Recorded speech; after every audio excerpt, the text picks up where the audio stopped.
से श्वास लेंगे और तेजी से श्वास छोड़ेंगे।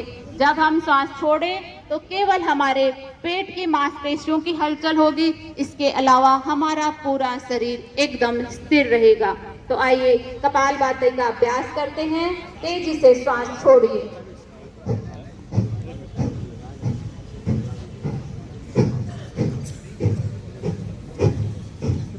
जय हो जय हो।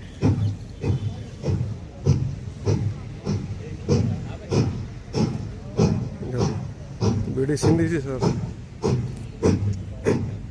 नमस्कार नमस्कार। इस आसन का अभ्यास करते रहिए। ये आसन हमारे कपाल को शुद्ध करता है, कफ विकारों को दूर करता है। यह जुकाम, साइनोसाइटिस, अस्थमा, सांस नली संबंधी सभी बीमारियों में लाभदायक है। यह तंत्रिका तंत्र और साथ ही पाचन अंगों को शक्तिशाली बनाता है। यह आसन पूरे शरीर का कायाकल्प करता है।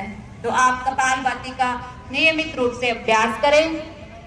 अब हम अगला अभ्यास करेंगे अनुलोम विलोम प्राणायाम। इसे नाड़ी शोधन भी कहते हैं। इस आसन से, इस प्राणायाम से हमारे शरीर में स्थित 72,000 नाड़ियों का शोधन होता है। इस आसन का अभ्यास अपनी क्षमता के अनुसार सभी करें। गर्दन कमर बिल्कुल सीधी, बाएं हाथ को ज्ञान मुद्रा में बाएं घुटने पर रखें और दाएं हाथों को अपने कंधों के और पास लाएं। कोहनियों को ऊपर उठा दें और सांस भरते हुए ऊपर की तरफ देखें। कोहनियां ऊपर उठी हुई हो इस बार। इस आसन को भुजंगासन कहते हैं। नाभि से, सिर से नाभि तक का पूरा शरीर ऊपर उठा हो। यह आसन हमारे पेट की चर्बी को कम करता है, गर्दन दर्द, कमर दर्द को दूर करता है और कब्ज को दूर करता है, सांस संबंधी परेशानियों को दूर करता है। धीरे धीरे सांस छोड़ते हुए नीचे आ जाएं और मकरासन में विश्राम करें।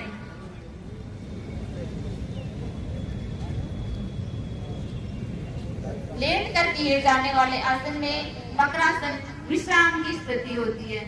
जब भी आप अभ्यास करते करते थक जाएं तो आप मकरासन की स्थिति में विश्राम करें।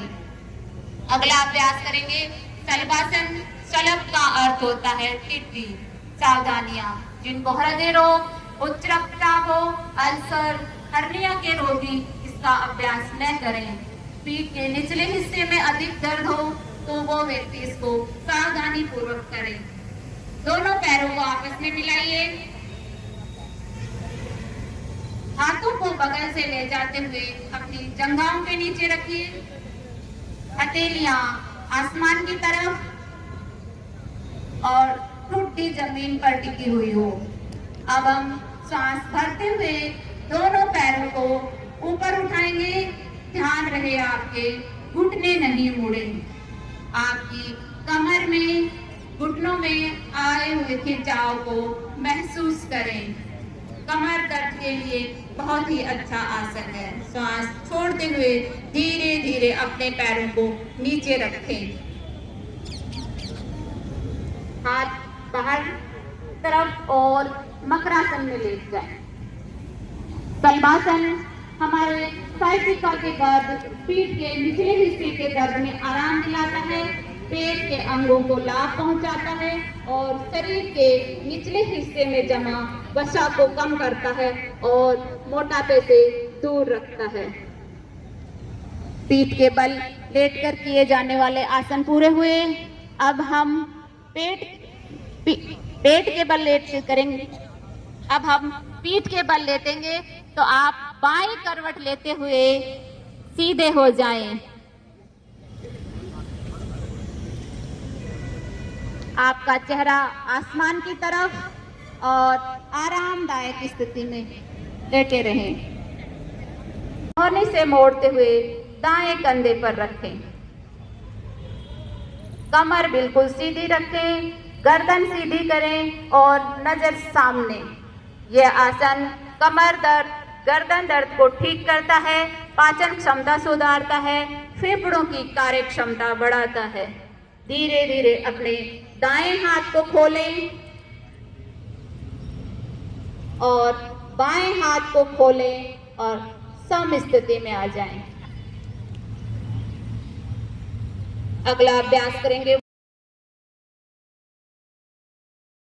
सावधानियां, जिनको अर्श, मस्ता, पाइल्स जैसी कोई समस्या है या घुटनों में दर्द है, एड़ी में दर्द है, वो इस आसन का अभ्यास न करें।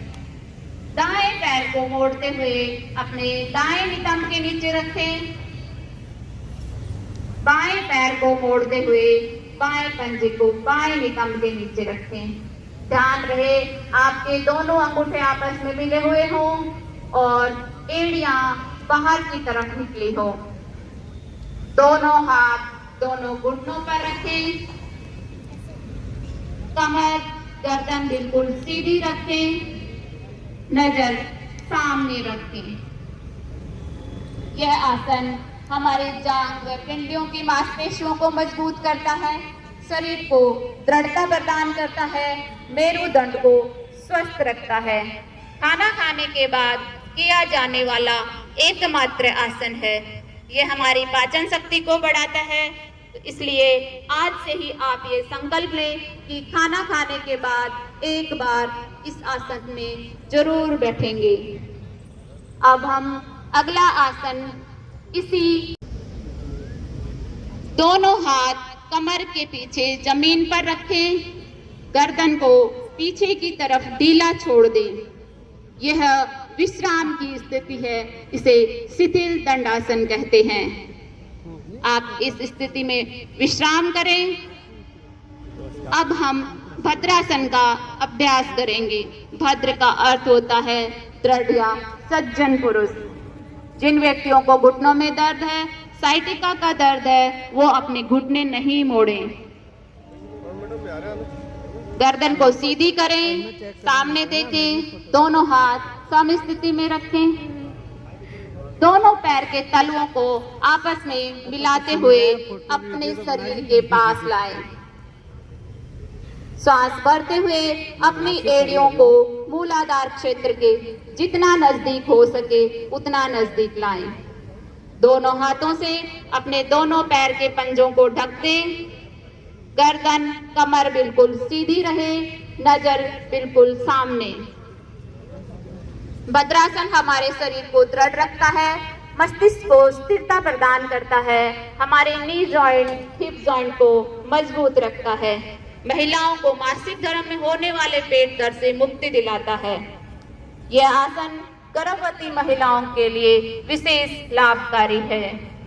धीरे दोनों हाथों को बगल से उठाते हुए सांस भरते हुए हथेलियां आसमान की तरफ और नमस्कार की मुद्रा में आ जाएं।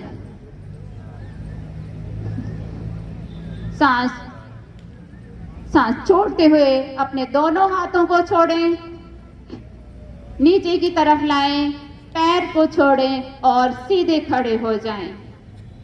यही अभ्यास हम दूसरी तरफ से करेंगे। अपने बाएं पंजे को उठाएं और दाएं तरफ पेरिनियम पर लगाएं। एड़ी को मूलाधार क्षेत्र पे रखें, पंजा नीचे की तरफ बिल्कुल सीधा रखें। दोनों हाथों को बगल से उठाएं, हथेलियां आसमान की तरफ, दोनों हाथों को नमस्कार की मुद्रा में जोड़ें। यह आसन हमारे शरीर का संतुलन बनाता है। हाथ छोड़ें और धीरे धीरे सम स्थिति में खड़े हो जाएं। इस आसन से हमारे